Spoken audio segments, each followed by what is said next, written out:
नमस्कार, बुलेटिन में आपका बहुत बहुत स्वागत। मैं आपके साथ अंकित मिश्रा। दिल्ली दौरे पर हैं सीएम डॉक्टर मोहन यादव। मध्य प्रदेश के मुख्यमंत्री दिल्ली के दौरे पर हैं। राष्ट्रीय अधिवेशन में शामिल होने के लिए भोपाल से दिल्ली के लिए रवाना हुए हैं मुख्यमंत्री। आज से 2 दिवसीय बैठक की शुरुआत हो रही है। पार्टी के संगठन और पदाधिकारियों की यह समीक्षा बैठक होगी। पार्टी अध्यक्ष जेपी नड्डा इस पूरी सभा का यानी इस पूरे अधिवेशन का उद्घाटन भाषण देंगे और फिर कल प्रधानमंत्री नरेंद्र मोदी इसका समापन भाषण देंगे। तो यानी साफ तौर पर इसी के लिए मध्य प्रदेश के मुख्यमंत्री डॉक्टर मोहन यादव भी दिल्ली के लिए रवाना हुए हैं। बड़ी जानकारी आपको दे रहे हैं, इस वक्त की बड़ी खबर आपको दे रहे हैं। दिल्ली दौरे पर निकले हैं मध्य प्रदेश के मुख्यमंत्री डॉक्टर मोहन यादव। राष्ट्रीय अधिवेशन में शामिल होंगे मुख्यमंत्री, जिसको लेकर के दिल्ली के लिए रवाना हुए हैं आज। और न केवल मुख्यमंत्री बल्कि प्रदेश के तमाम लोग जो विधायक हैं वो लोग भी इसमें शामिल होने के लिए अलग अलग प्रदेशों से आ रहे हैं। और इसी में मध्य प्रदेश के मुख्यमंत्री डॉक्टर मोहन यादव आज दिल्ली के लिए रवाना हुए हैं। मध्य प्रदेश से दिल्ली के लिए रवाना हुए हैं मुख्यमंत्री। राष्ट्रीय अधिवेशन में शामिल होंगे सीएम। 2 दिवसीय कार्यक्रम है। पंकज वानखेड़े मेरे साथ ज्यादा जानकारी के साथ जुड़ गए। पंकज, आज साफ तौर पर बड़ा 2 दिन का ये अधिवेशन होने जा रहा है 1995 के बाद। मुख्यमंत्री भी वहां पहुंच रहे हैं अब से कुछ ही देर में। क्या कुछ तस्वीर निकलेगी अब से कुछ देर में? बिल्कुल, बेशक अंकित, 2 दिवसीय राष्ट्रीय अधिवेशन है भारतीय जनता पार्टी का और यहाँ पे लगातार जो बैठकों का दौर है वो अब शुरू हो चुका है। जो तमाम नेता हैं वो पहुंचने का सिलसिला है वो जारी है। तस्वीरों में दिखा रहा तमाम जो नेता हैं वो आ रहे हैं यहाँ पे। और उसके बाद दूसरी तरफ अगर तस्वीर दिखाऊं मैं तो ये एक पैसिव एरिया है जहाँ से तमाम जो नेता पहुंचेंगे और रजिस्ट्रेशन करवाएंगे अपना। और यहाँ पे तमाम जो नेता पहुंचेंगे उसके बाद रजिस्ट्रेशन के बाद राष्ट्रीय अध्यक्ष जेपी नड्डा हो, गृह मंत्री अमित शाह हो, तमाम प्रदेश के मुख्यमंत्री, बीजेपी शासित राज्यों के मुख्यमंत्री, बीजेपी शासित राज्यों के उप मुख्यमंत्री, तमाम विधायक, सांसद, पूर्व विधायक, पूर्व सांसद, महापौर, इसके अलावा पार्षद और जिला अध्यक्ष, पूर्व जिला अध्यक्ष, तो तमाम जो पदाधिकारी है वो इस बैठक में मौजूद। करीबन 13,500 से ज्यादा जो पदाधिकारी है वो इस बैठक में मौजूद रहेंगे। और बैठक का सिलसिला करीबन 2 दिन तक लगातार चलता रहेगा। और तमाम जो तस्वीरों में आप देखिए अंकित, यहाँ पे तमाम जो नेता जो पहुंचने का सिलसिला है वो लगातार जारी है। और साथ ही साथ आप तस्वीरों में आपको नजर आ रहा होगा किस तरह से एक बड़ा पोस्टर प्रधानमंत्री नरेंद्र मोदी का लगा हुआ है और दाईं ओर जो बड़ा पोस्टर है वो राष्ट्रीय अध्यक्ष जेपी नड्डा का है।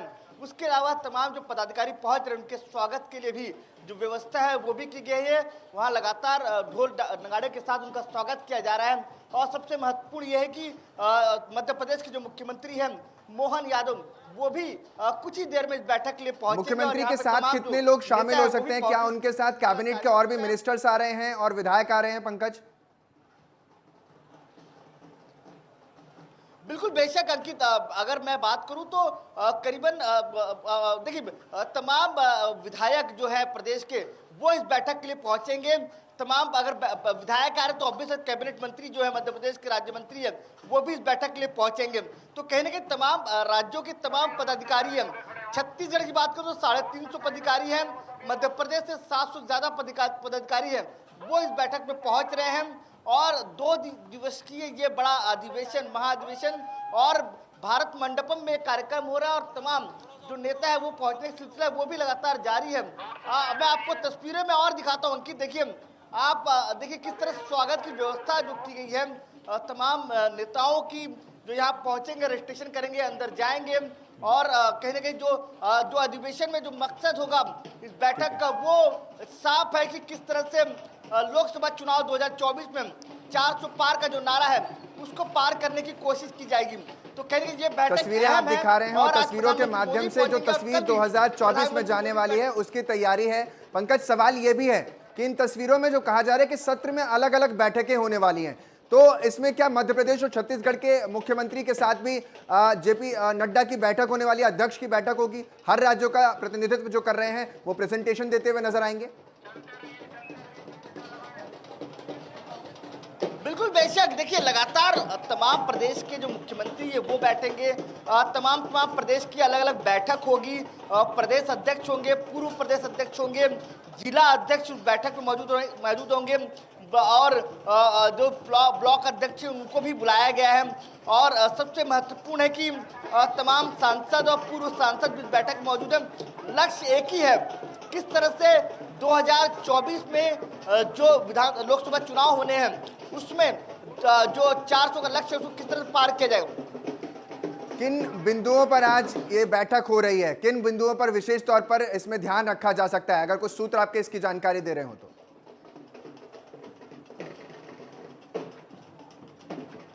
देखिए अंकित, बहुत सारे महत्वपूर्ण विषय हैं। सबसे महत्वपूर्ण पहला विषय मैंने आपको बताया कि लोकसभा चुनाव का जो एजेंडा है वो होगा कि चुनाव में 2024 में किस तरह से भारतीय जनता पार्टी 400 पार करे। दूसरा, राम मंदिर को लेकर चर्चा होनी है, उसको लेकर प्रस्ताव पास होंगे और तमाम ऐसे मुद्दे हैं जिसको लेकर मैं देखिए तस्वीर आपको दिखाई रहा हूँ किस तरह से तमाम जो बड़े नेता हैं वो अलग अलग जगहों से पहुंच ही रहे हैं। इसके अलावा देखिए, अगर आप देखेंगे तो सामने तस्वीरों में नजर आ रही होगी केंद्रीय रेल राज्य मंत्री है राजस्थान से, माफी चाहूंगा गुजरात से, वो भी यहाँ पे पहुंची है। तो तमाम जो नेता है वो यहाँ पहुंचने का सिलसिला लगातार जारी है और भी लगातार जो नेता है वो इस बैठक के लिए पहुंच रहे हैं। बिल्कुल पंकज, बड़ी जानकारी दे रहे हैं और तस्वीरें भी हम लगातार देख रहे हैं और लगातार कोशिश कीजिए कुछ लोग वहां पर अगर बातचीत करने के लिए तैयार हो जाएं। और देखिए साफ तौर पर ये अधिवेशन राजधानी दिल्ली में आज रखा गया है, 2 दिनों तक ये भारत मंडपम में चलने वाला है और इसी को लेकर के हमारे सहयोगी लगातार हमारे साथ बने हुए हैं और वो बता भी रहे थे कि किस तरीके से पूरा कार्यक्रम रखा जाएगा और उसको लेकर क्या कुछ आयोजन होने जा रहा है। तो देखिए साफ तौर पर ये तस्वीरें हम दिखा रहे थे पंकज, साफ तौर पर क्योंकि ये जो पूरी तैयारी हो रही है वो 2024 को लेकर के हो रही है, तो ऐसे में छत्तीसगढ़ और मध्य प्रदेश को भी ऐसे ही कुछ वादे दिए जाएंगे क्योंकि पीएम भी कल संबोधित करेंगे और आज जेपी नड्डा अध्यक्ष जो वहां इस समय मौजूद हैं वो भी संबोधित करेंगे। कितने बजे तक ये कार्यक्रम शुरू हो जाएगा? बिल्कुल, देखिए अभी जो बैठक है वो तमाम पदाधिकारियों की बैठक हो रही है। उसके बाद 3 बजे के बाद तमाम जो राष्ट्रीय अध्यक्ष हो, गृह मंत्री अमित शाह हो, वो इस बैठक में पहुंचेंगे और इस बैठक में तमाम उन मुद्दों को लेकर चर्चा होगी कि 2024 की क्या रणनीति होगी। और जिस तरह से जो प्लान भारतीय जनता पार्टी भी है, देखिए मैं अब एक तस्वीर और दिखाऊंगा अंकित आपको कि किस तरह से तमाम जो पदाधिकारियों की, नेताओं की जो हुजूम है वो कहीं ना कहीं यहाँ पहुंच रहे हैं और यहाँ पे कई लोग से बात करने की कोशिश भी करूंगा मैं, लेकिन आप तस्वीरों में देखिए किस तरह से तमाम जो नेता है वो पहुंचने का सिलसिला लगातार जारी है।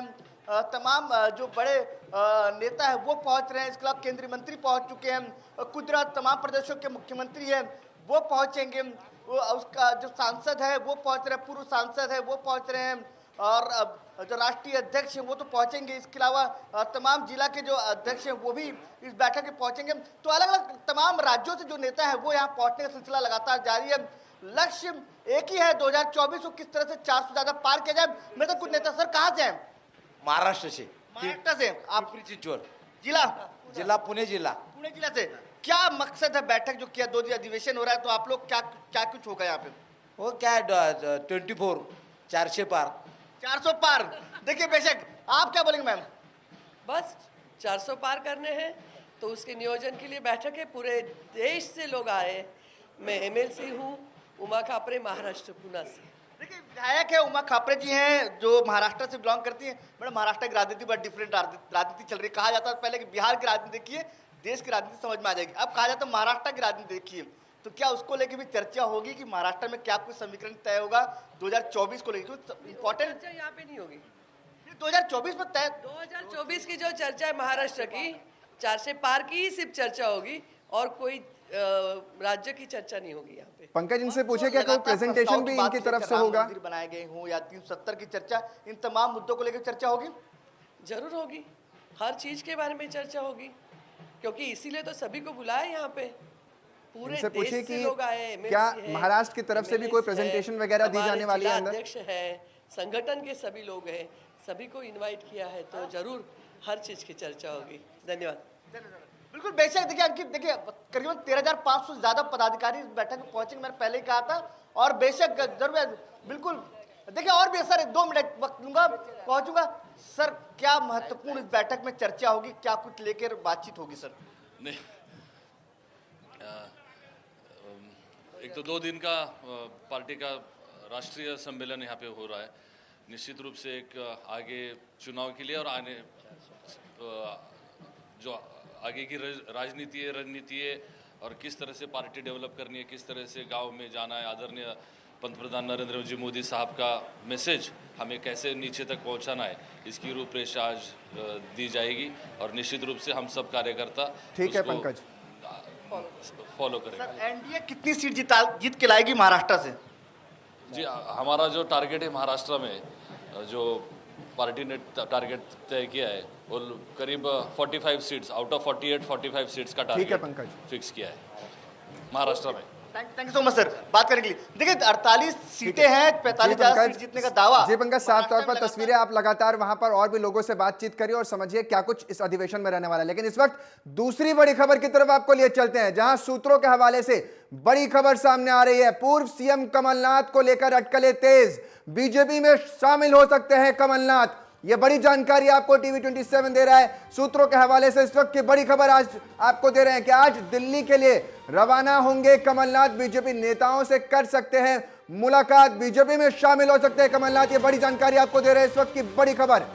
कमलनाथ पूर्व मुख्यमंत्री हैं और देखिए साफ तौर पर अब जो सूत्र दावा कर रहे हैं उसके अनुसार कमलनाथ आज दिल्ली के लिए रवाना हो सकते हैं और भारतीय जनता पार्टी में शामिल भी हो सकते हैं। बड़ी जानकारी दे रहे हैं। सियासत का पूरी तरीके से भारतीय जनता पार्टी कहीं ना कहीं मध्य प्रदेश में भी बदलती अब नजर आने लगी है। पूर्व मुख्यमंत्री की तस्वीरें आपको दिखा भी रहे हैं और जानकारी ये सामने निकल कर आ रही है कि कमलनाथ भारतीय जनता पार्टी में शामिल हो सकते हैं।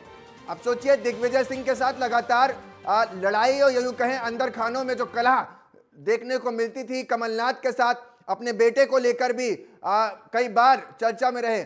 लेकिन इन सब के बीच बड़ी जानकारी निकलकर सामने आ रही है जहां कमलनाथ भारतीय जनता पार्टी में शामिल हो सकते हैं। सूत्र इसका बड़ी जानकारी दे रहे हैं। नीरज श्रीवास्तव मेरे साथ ज्यादा जानकारी के साथ जुड़ गए। नीरज, ये तो बड़ी तस्वीर बन जाएगी अगर कमलनाथ भारतीय जनता पार्टी में शामिल हो जाएंगे तो। जिस तरह से 5 दिवसीय जो है कमलनाथ का छिंदवाड़ा दौरा था, उसको छोड़कर जो है कमलनाथ जो है दिल्ली रवाना हो गए, तो कहीं ना कहीं इन बातों ने जो है इन अटकलों को तेज कर दिया है कि कमलनाथ जो है बीजेपी के बड़े नेताओं से, यानी कि प्रधानमंत्री नरेंद्र मोदी या फिर केंद्रीय गृह मंत्री अमित शाह से मुलाकात कर सकते हैं। हालांकि देखा गया है कि कई दिनों से जो कमलनाथ है उनका जो मन है वो कहीं ना कहीं कांग्रेस से भटका हुआ नजर आ रहा है, यानी कि कांग्रेस में वो कहीं ना कहीं अपने आप को एडजस्ट नहीं कर पा रहे। उसका एक कारण ये भी है कि सबसे पहले पीसीसी चीफ के पद से उनको हटाया गया और युवा नेतृत्व जो है पीसीसी को दिया गया, यानी कि पटवारी पीसीसी चीफ बनाए गए। इसके अलावा जिस तरह से कमलनाथ ने इससे पहले भी जो सोनिया गांधी से दिल्ली जाकर मुलाकात की थी, तो कहीं ना कहीं उसके बाद भी ये खबरें जो निकलकर सामने आई थी कि कमलनाथ ने अपने लिए राज्यसभा टिकट की मांग की है और उनको राज्यसभा टिकट नहीं मिला, इसके अलावा दूसरे को टिकट दे दिया। तो ठीक है, इन सभी बिल्कुल नीरज, कमलनाथ की नाराजगी बड़ी जानकारी आप दे रहे हैं और साफ तौर पर यह तस्वीर अब से कुछ देर में साफ हो जाएगी कि अगर दिल्ली के लिए रवाना हुए हैं तो क्या वाकई बीजेपी में शामिल हो रहे हैं। अगली खबर की तरफ ले चलते हैं। लोकसभा की तैयारी में कांग्रेस पार्टी जुटी हुई है और आज पीसीसी चीफ जीतू पटवारी लेंगे बैठक। संगठन पदाधिकारियों की बैठक होने वाली है। कांग्रेस के बैंक खातों पर लगी रोक, पीसीसी कार्यालय में कांग्रेस संगठन की बैठक है। साफ तौर पर बड़ी जानकारी आपको दे रहे हैं। पीसीसी कार्यालय में कांग्रेस संगठन की बैठक होने वाली है।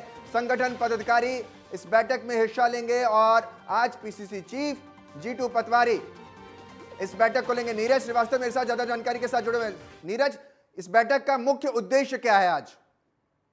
बिल्कुल, देखिए आगामी लोकसभा चुनाव काफी नजदीक है और कांग्रेस भी कहीं ना कहीं जितनी दम लगा सकती है उतनी दम आप पूरी लगाने की प्रयास यहाँ पर जो है करती हुई नजर जरूर आ रही है। जिस तरह से सबसे प्रदेश अध्यक्ष जीतू पटवारी को बनाया गया है, कांग्रेस का तब से ताबड़तोड़ बैठकें जीतू पटवारी लेते आ रहे हैं, हर दलित की बैठक ले रहे हैं। लेकिन जिस तरह से जो कांग्रेस के जो बैंक खातों पर जो रोक लगाई गई है वो कहीं ना कहीं वो मुद्दा पूल पकड़ सकता है। तो आज संगठन के पदाधिकारियों की बैठक जो है पीसीसी कार्यालय में बुलाई गई है, जिसमें अध्यक्षता जीतू पटवारी करने वाले हैं और कहीं ना कहीं इसको लेकर पूरी रणनीति तैयार की जाएगी। जिस तरह से कांग्रेस शुरू से आरोप लगाती रही है कि बीजेपी अपनी एजेंसी का जो है वह दुरुपयोग करती है, और जिस तरह से जो कांग्रेस के जो बैंक खाते हैं उन पर जांच उठा दी गई है, तो इसको कहीं ना कहीं मुद्दा बनाने की प्रार्थना कांग्रेस है।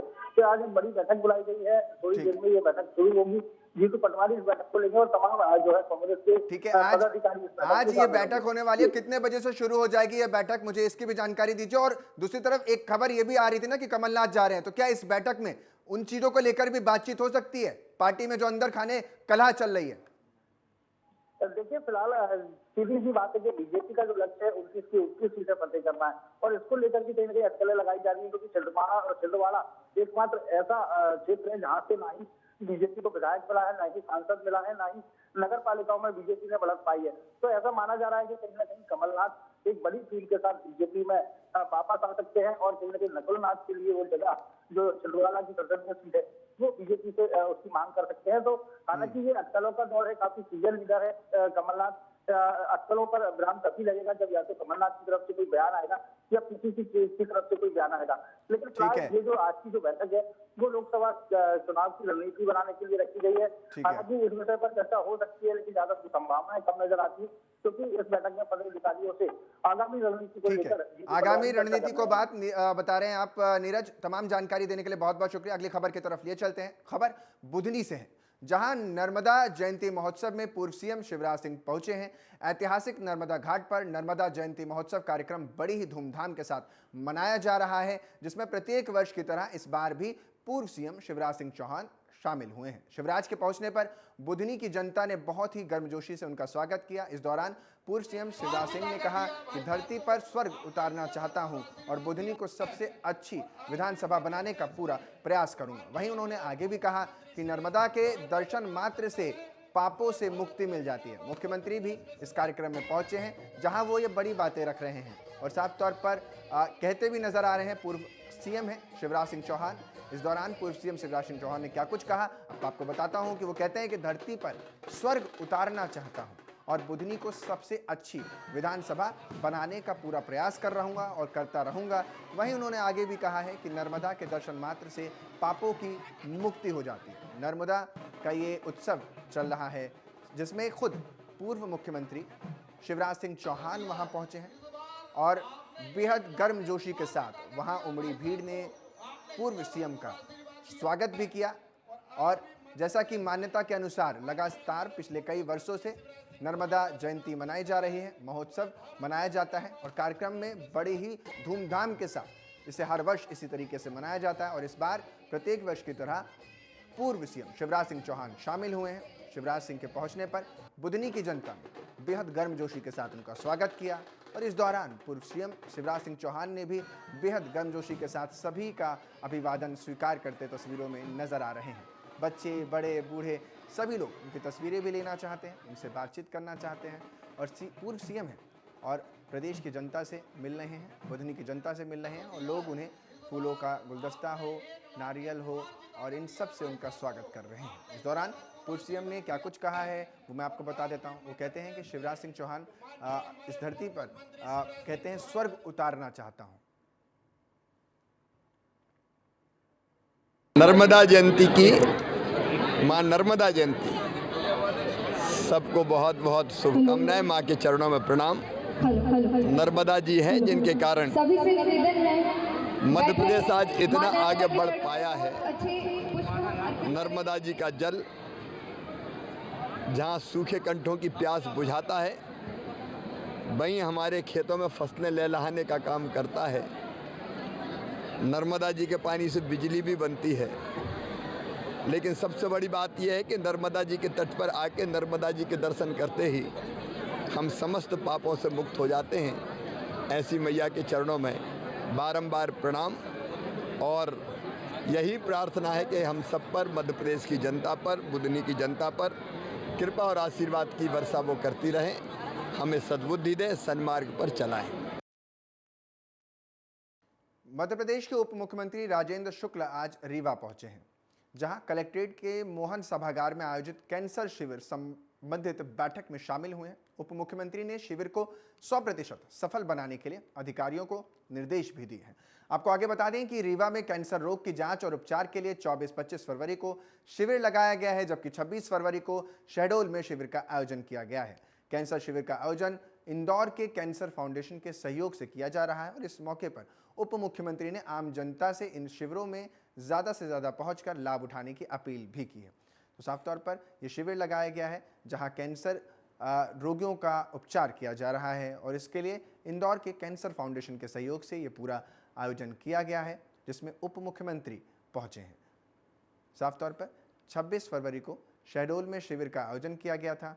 कैंसर शिविर का आयोजन इंदौर के कैंसर फाउंडेशन के सहयोग से किया जा रहा है और इस मौके पर उप मुख्यमंत्री भी वहां पर शिरकत करते नजर आए हैं और आम जनता से इन शिविरों में साफ तौर पर ज़्यादा से ज़्यादा लाभ उठाने की बात भी कर रहे हैं और अपील कर रहे हैं कि लोग पहुंचें और चाहते हैं कि प्रदेश की जनता जो है वो कैंसर के जैसी बड़ी और घातक बीमारी से जल्द मुक्त हो सके और इसलिए मुक्ति के लिए साफ तौर पर इस तरीके के जो प्रयास हैं वो किए जा रहे हैं और इसी में मध्य प्रदेश का ये शिविर खास तौर पर लगाया गया है और इस शिविर के ज़रिए लोगों के स्वास्थ्य को बेहतर करने की कोशिश हो रही है। और न केवल इतना बल्कि कोशिश तो है कि इंदौर में कैंसर फाउंडेशन जो है उसके सहयोग से ये पूरा शिविर लगा है और इस शिविर में तमाम लोग आ भी रहे हैं और लगातार अपना इलाज भी करवा रहे हैं और इसी को लेकर के खुद मुख्यमंत्री भी ये कहते नज़र आ रहे हैं कि ज़्यादा से ज़्यादा लोग इसमें शामिल हो जाएं।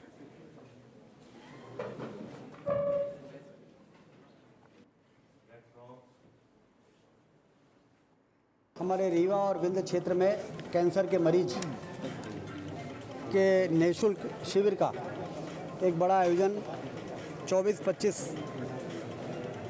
तारीख को आयोजित हुआ है कृष्णा राज कपूर ऑडिटोरियम में।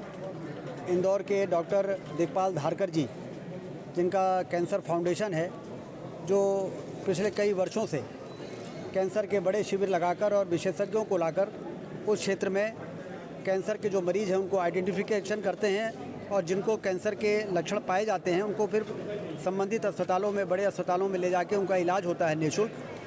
तो उसका मैंने उनसे निवेदन करके रीवा में एक बड़ा कैंसर शिविर, मेगा शिविर लगाने का अनुरोध किया था। इन दिनों कांग्रेसियों के भाजपा में शामिल होने की खबरें आम हो चुकी हैं। अलग अलग राज्य और शहरों से नेताओं का भाजपा ज्वाइन करने का सिलसिला बदस्तूर जारी है और इसी कड़ी में बालाघाट के युवा कांग्रेस नेता, कांग्रेस सेवा दल के पूर्व अध्यक्ष अनुराग चतुर्मोहता ने भी अपने सैकड़ों समर्थकों के साथ भाजपा का दामन थाम लिया है। अमूमन होता तो यह है कि अपनी पार्टी छोड़कर भाजपा में शामिल होने वाले नेता सादे समारोह में भाजपा की सदस्यता ग्रहण कर लेते हैं, लेकिन अनुराग ने बाकायदा शानदार रैली निकाली है जिसमें डीजे और वाहनों की कतार लगी हुई थी, जो शहर का भ्रमण करते हुए भाजपा कार्यालय पहुंचे। भाजपा कार्यालय में पूर्व मंत्री गौरीशंकर बिसेन, पूर्व भाजपा जिलाध्यक्ष रमेश रंगलिनी और वर्तमान जिलाध्यक्ष रामकिशोर कावरे ने उन्हें भाजपा की प्राथमिक सदस्यता दिलवाई है।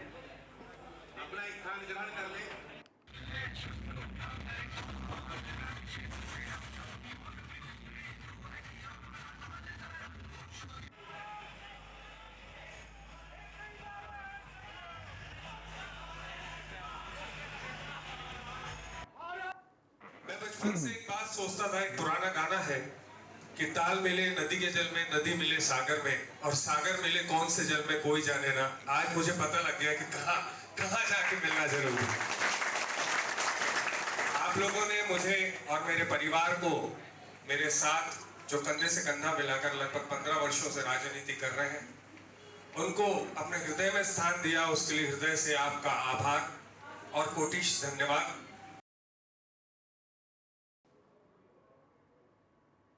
खबर अलीराजपुर से है, जहां जोबट विधायक सेना महेश पटेल आज विधानसभा के धामदा गांव पहुंची हैं, जहां विधायकों ने स्कूल का औचक निरीक्षण किया है। वहीं उन्होंने गांव के एक व्यक्ति का घर जो किसी कारणवश जलकर राख हो गया था, वहां पहुंचकर उन्होंने व्यक्ति को आर्थिक सहायता प्रदान करते हुए विधायक निधि फंड से राशि प्रदान करने और शासन की योजनाओं का जल्द से जल्द लाभ दिलाने की बात भी कही है। शामंदा विधायक ने स्कूल का औचक निरीक्षण किया है और निरीक्षण से शिक्षकों में हड़कंप सा मच गया था। और देखिए तस्वीर आपको दिखा रहे हैं, सामंदा गांव पहुंची हैं विधायक सेना महेश पटेल।